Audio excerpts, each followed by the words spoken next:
अब हम मोल की डेफिनेशन करते हैं।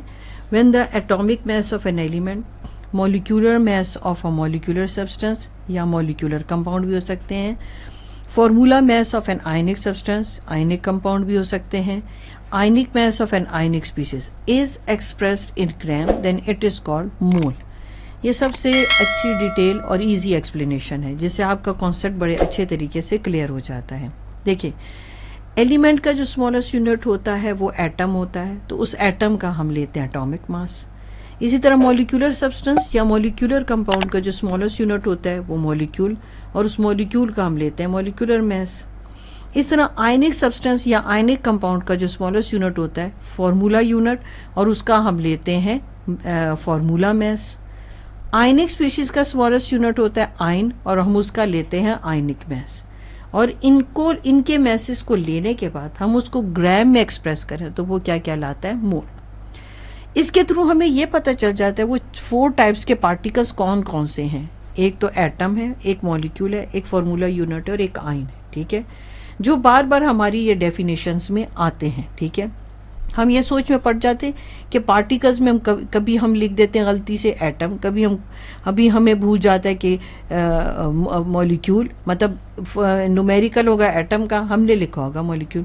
तो इस तरीके की डेफिनेशन से आपको एटलीस्ट चीज़ का कॉन्सेप्ट अच्छे से समझ आ जाता है। अब आप इन 4 पार्टिकल्स को मैं लिखूंगी यहाँ पर, तब आपको ये चीज़ समझ आ जाएगी।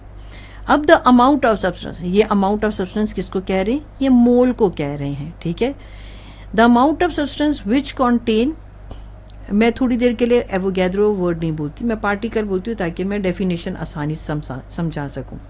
The amount of substance which contain atom, molecule, formula unit और आयन इज कॉल्ड मोल। अब हम कंप्लीट करते हैं। ठीक है, यानी ये मोल के लिए कह रहे हैं कि ये वो अमाउंट ऑफ सब्सटेंस है which contain Avogadro's number of particle, यानी कि जिसमें एटम भी हो सकते हैं, वो मॉलिक्यूल भी हो सकता है, वो फॉर्मूला यूनिट भी हो सकता है और वो आयन भी हो सकता है। ठीक है, उस अमाउंट ऑफ सब्सटेंस को हम क्या कहते हैं, मोल। ठीक है, अब आपको ये एवोगैड्रो नंबर कंफ्यूज करता होगा, तो यहाँ पर अभी आप इसको लेकर कंफ्यूज मत हो। ठीक, मैं अभी अगले जो वीडियो है उसमें आपको ये और भी डिटेल में समझाऊंगी, तो आपको ये एटलीस्ट एवोगैड्रो नंबर्स का कॉन्सेप्ट समझ आ जाएगा। ठीक है, मगर अमूमन मोल की डेफिनेशन में इसको मेंशन किया जाता है क्योंकि ये इसके साथ लिंक्ड अप होता है। ठीक हो गया, अब हम देखते हैं मोल। इसको हम डिनोट कैसे करते हैं, स्मॉल एन से। इसको एब्रीवेट कैसे करते हैं, MOL से। एब्रीवेट का क्या मतलब है, जब हम यूनिट लिखते हैं ना, तो हम MOL ही नहीं लिखते। जैसे कि अगर मैंने लिखा है 23 ग्राम पर MOL, यानी मैंने यूनिट के तौर पर इसको शो कर रही हूँ ना, तब मैं MOL ही नहीं लिखूंगी। मैं ये MOL ही तो इसका नाम है ना कि ये मोल है। ठीक है, मगर जब यूनिट के उसमें लिखते हैं तो हम खाली MOL लिखते हैं, तो इसलिए हम लिखते हैं it is abbreviated as MOL।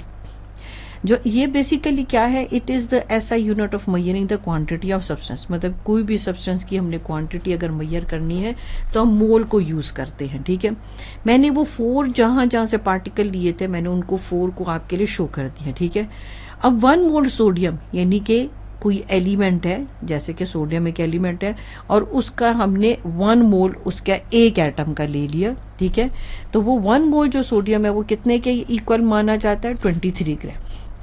अब जो 1 मोल ऑफ वाटर है, यानी कि अगर आप नोटिस करो तो वाटर एक मॉलिक्यूल है, और यानी कि किसका मॉलिक्यूल है, किसी मॉलिक्यूलर कंपाउंड है। वो कौन सा मॉलिक्यूलर कंपाउंड है, वाटर है। ठीक है, उसका हमने एक मॉलिक्यूल ले लिया, स्मॉलेस्ट यूनिट H2। तो वो जो 1 मोल उस एक मॉलिक्यूल का है वो किसके इक्वल है, 18 ग्राम के। इस तरह सोडियम क्लोराइड हो गया, तो वो जो है ये किसी आयनिक कंपाउंड का एक फार्मूला यूनिट है। उस एक फार्मूला यूनिट का 1 मोल जो है, यानी कि 1 मोल यानी उसका जो सोडियम क्लोराइड का जो 1 मोल है वो कितने की इक्वल है, 58.5 ग्राम के। ये जितने जो लिखे गए हैं ये बेसिकली एटॉमिक मासेस और मॉलिक्यूलर मासेस लिखे गए हैं। ठीक है ना, क्योंकि अगर मैं एटम ले रही हूँ तो देन एटॉमिक मास। ठीक है, अगर मैं मॉलिक्यूलर ले रही हूँ तो this is called molecular mass. अगर मैंने आयनिक कंपाउंड लिया है तो उसका जो है ये मैंने ये क्या लिया है, formula mass, 5 gram formula mass. और अगर मैंने ये आयनिक स्पीशीज लिए तो ये उसके एक आयन का क्या है, आयनिक मास है। ये 4 मैसेज हमने ले लिए हैं, ठीक है, वो 61 ग्राम है।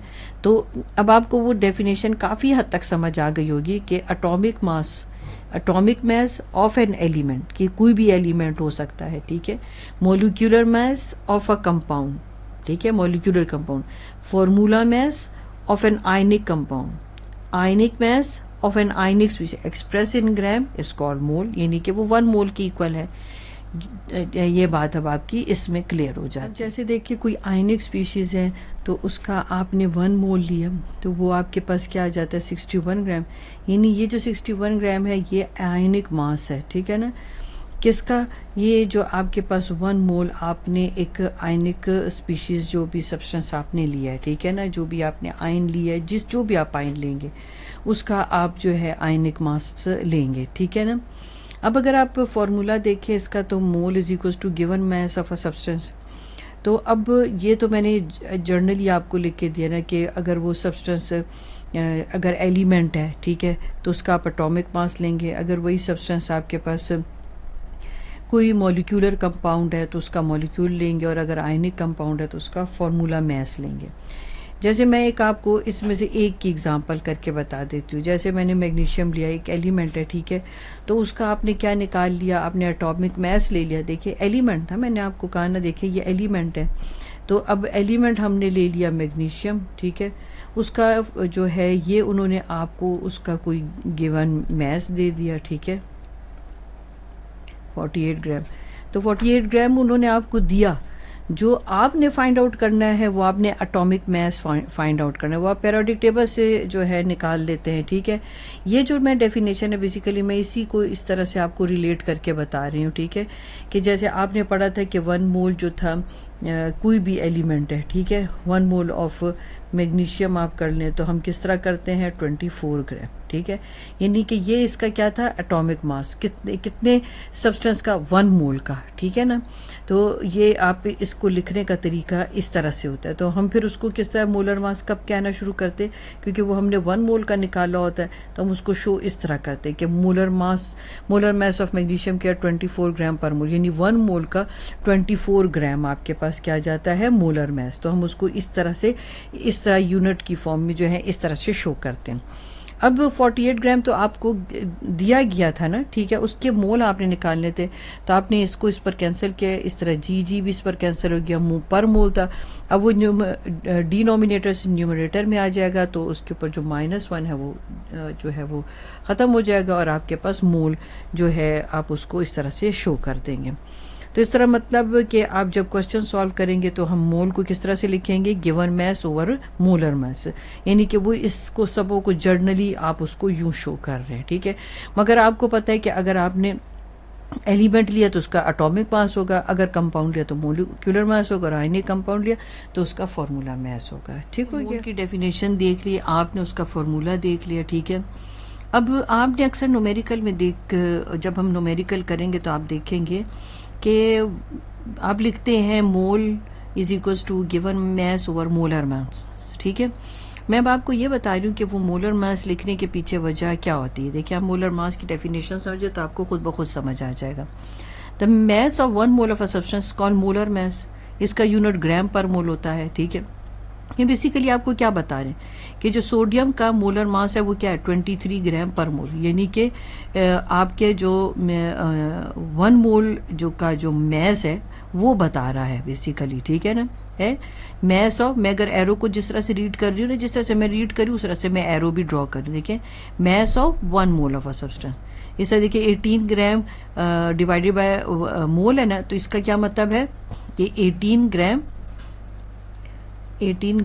इन 1 मोल, ठीक है। इसका क्या मतलब है, mass of 1 mole of a substance, ठीक हो गया। फिर 58.5 ग्राम पर मोल है, ठीक है। इसका क्या मतलब है कि mass of 1 mole of a substance.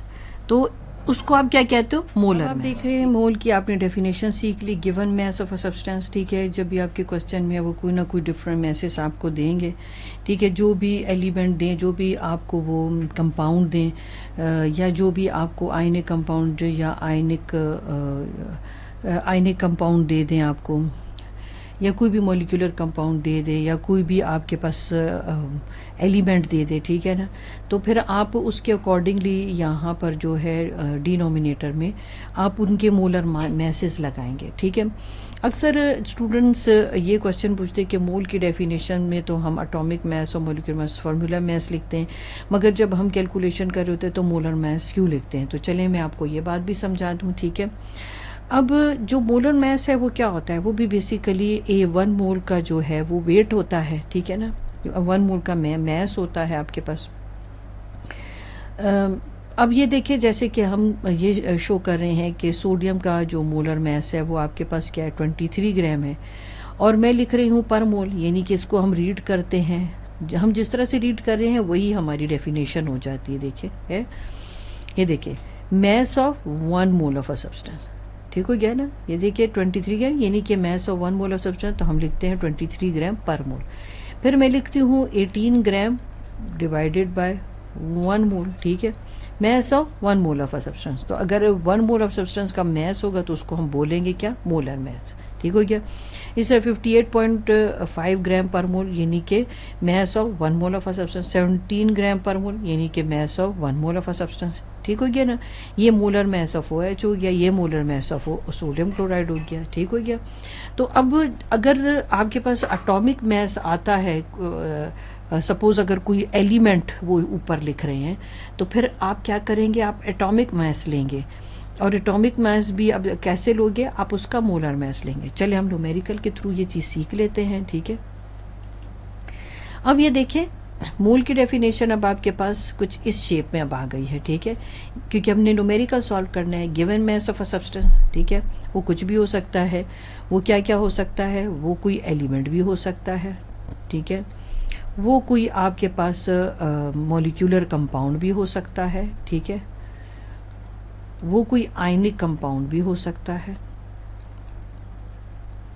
ठीक हो गया, और वो कोई आयनिक स्पीशीज भी हो सकता है।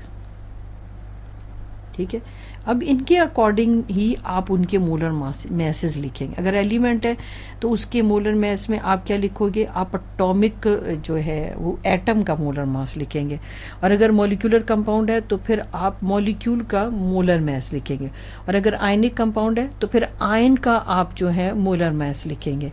अगर आयनिक स्पीशीज है यानी आयनिक कंपाउंड है तो फिर आप फॉर्मूला यूनिट का जो है मोलर मैस लिखेंगे, और अगर आयनिक स्पीशीज है तो फिर आप आयन का मोलर मैस लिखेंगे। ठीक है, तो ये आपको फिर अब जब न्यूमेरिकल करने के लिए फिर आप इसको यूज़ करते हैं। ठीक है, एक और चीज़ आपको बताती चलूँ कि आपके पास हर दफ़ा क्वेश्चन में गिवन मैस नहीं लिखा होगा, हर दफ़ा ग्राम नहीं लिखा होगा, आपको कभी कभी वो मैस भी लिख देते हैं। ठीक है ना, मतलब आपने ये दिमाग में रखना है कि वो कभी मैस लिखेंगे, कभी ग्राम लिखेंगे, कभी गिवन मैस आपको लिख के देंगे। ठीक है ना, तो तब आपने यही समझना है कि वो बेसिकली आपके पास क्या है, वो उसका गिवन मैस ही है। ठीक है, एक न्यूमेरिकल देख लेते हैं हम। अब ये देखें, calculate the number of mole of 2.4 gram of helium. ठीक है, तो आपके पास क्या है, calculate the number of mole, यानी कि आपके पास जो नंबर ऑफ मोल है वो अननोन है। ठीक है, आपने उसको अननोन शो किया। मैस आपके पास क्या 2.4 ग्राम है, मोलर मैस आपने क्या निकाला 4 ग्राम जो है इन 1 मोल। ठीक हो गया, यही हमने भी मोलर मैस की डेफिनेशन में पढ़ा है। तो अब हम जब फॉर्मूला यूज़ करेंगे तो हमने क्या लिखना है, एन गिवन मैस।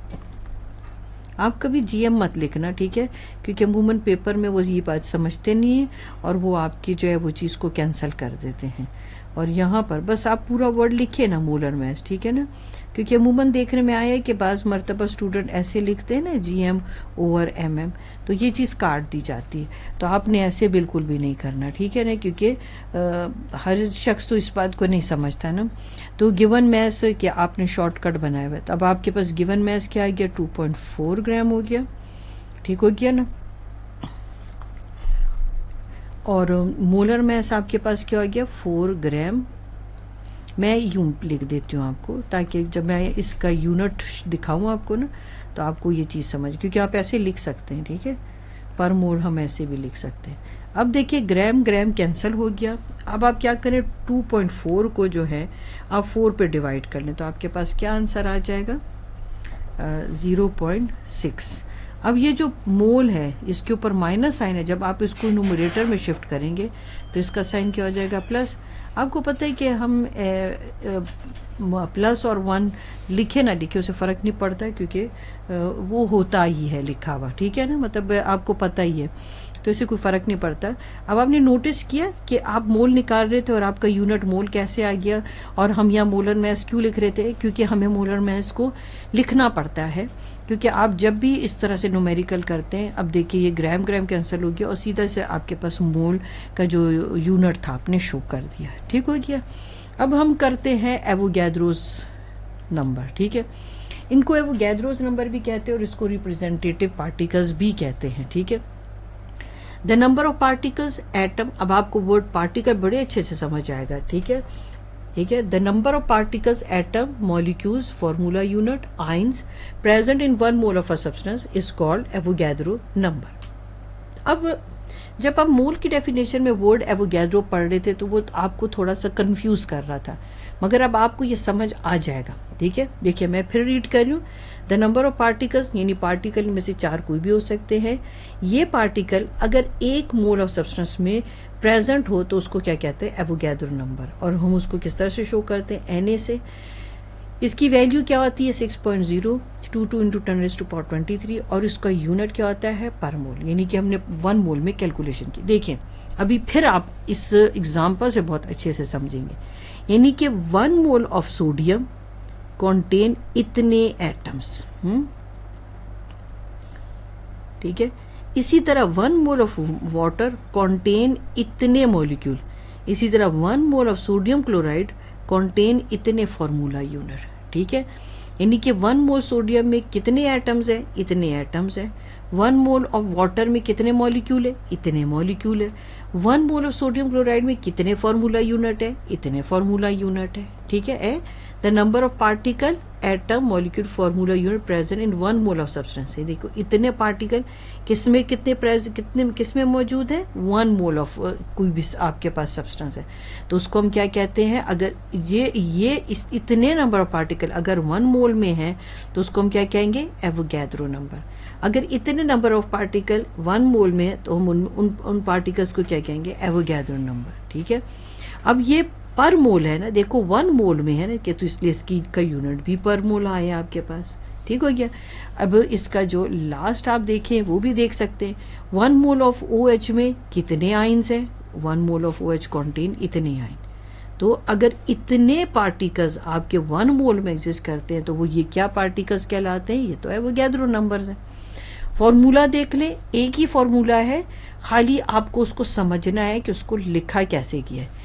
अगर मुझे इसमें निकालने हैं number of atom of element, देखिए 2 वर्ड आ रहे हैं, number of atom of element, तो ये एलिमेंट आप देखें, मैस ऑफ एलिमेंट ऊपर चला गया और ये जो एटॉमिक मैस है नीचे आ गया। मैं याद करने का तरीका भी आपको बता रही हूँ।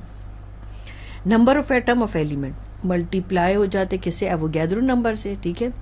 अब मैं न्यूमेरिकल सॉल्व करने की तरफ आपको ले जा रही हूँ, तो उसके लिए इन शॉर्ट हम कैसे लिखते, गिवन मैस और मोलर मैस। हमें क्वेश्चन से पता चल जाता है कि उन्होंने number of atom of element मांगे हैं न कि कुछ और आपसे मांगा है। मैं अगले फॉर्मूला में आपको दिखा सकती हूँ। अगर आप नोटिस करो, ये तो आप मोल की डेफिनेशन में पढ़ के आए हैं ना, तो क्या मैं इसकी जगह एन नहीं लिख सकती, मैं लिख सकती हूँ, एन बिल्कुल लिख सकती हूँ। तो ये डिपेंड करता है क्वेश्चन टू क्वेश्चन कि अगर वो आपसे पूछ रहा है, गिवन मैथ्स का पूछ रहा है, क्योंकि ये देखें ये चीज़ अब आपको पता क्या क्या चीज़ें, आपको देखिए मोलर मैथ्स तो पता ही होता है, ठीक है, आपको एवोगैड्रो भी पता होता है। किसी जगह पर ये मिसिंग होगा, किसी जगह पर ये मिसिंग होगा, ठीक है। किसी जगह पर आपको पूरा number of mole he missing है, या दिया हुआ है या ये दिया हुआ है, ये मिसिंग है। यानी कि आपको पता है एक न एक चीज़ मिसिंग होती तो बाकी चीज़ें दी होती हैं। तो इस तरह से आप डिपेंड करता है आपको किस तरह क्वेश्चन में क्या चीज़ पूछी, तो उस हिसाब से आप फॉर्मूलाज को यूज़ करते हैं, ठीक है। ये तो पहले पार्टिकल्स के केस में हो गया, ये दूसरे पार्टिकल के केस में number of molecule of a compound. अब देखिए ये कंपाउंड चला गया ऊपर, तो हमने मैस ऑफ अ कंपाउंड, मैं याद करने को भी तरीका आपको बता रही हूँ। अब ये वर्ड मॉलिक्यूल है तो ये नीचे की तरफ आ गया, मॉलिक्यूलर मैस मल्टीप्लाई किससे हो जाएगा, Na से। अब ये जब हमने मोल की डेफिनेशन की थी, अब मैं उसके हिसाब से आपको लेके जा रही हूँ, तो मैं इसकी जगह गिवन मैस लिख सकती हूँ ना, ठीक है। अब यहाँ तो आपने ऐसी भी लिख ही ली है, number of molecule of a compound, ठीक है। वो इधर से देख के ऐसी भी पता चल जाता है, तो ये गिवन मास किसका होगा, तो देखने वाले को भी समझ आ जाता है, ठीक है ना, कि ये गिवन मास हो ना हो किसी कंपाउंड का होगा, क्योंकि साइड में यहाँ पर उसने लिख दिया नंबर ऑफ मॉलिक्यूलर कंपाउंड, तो ये आपके पास मैस ऑफ कंपाउंड है, और नीचे जो है मोलर मास किसका है, मॉलिक्यूलर मास है बेसिकली, तो उसका मैस आपको लिखना होगा और मल्टीप्लाई हो जाएगा Na से। जब मैं न्यूमेरिकल कराऊंगी तो तब आपको खुद ब खुद ही इसका यूज समझ आ जाएगा।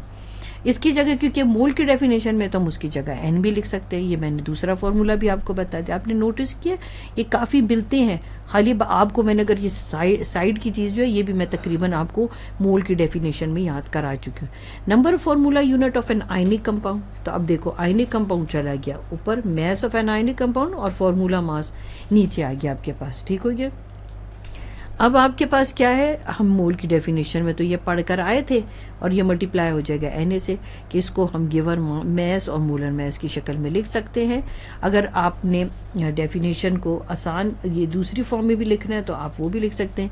अब ये जो यहाँ साइड में लिखा है ना, number of formula unit of ionic compound, ये आप यहाँ लिख सकते हैं सारों के साथ, ठीक है, क्योंकि अब आपको समझ आ गया। तो ये देखिए फॉर्मूला यूनिट ऑफ, फिर आप क्वेश्चन देखते साथ ही पता करा लोगे कि देखो ये क्वेश्चन में इन्होंने क्या आपसे डिमांड की है और आपने कौन सा फॉर्मूला लिखना है, ठीक हो गया।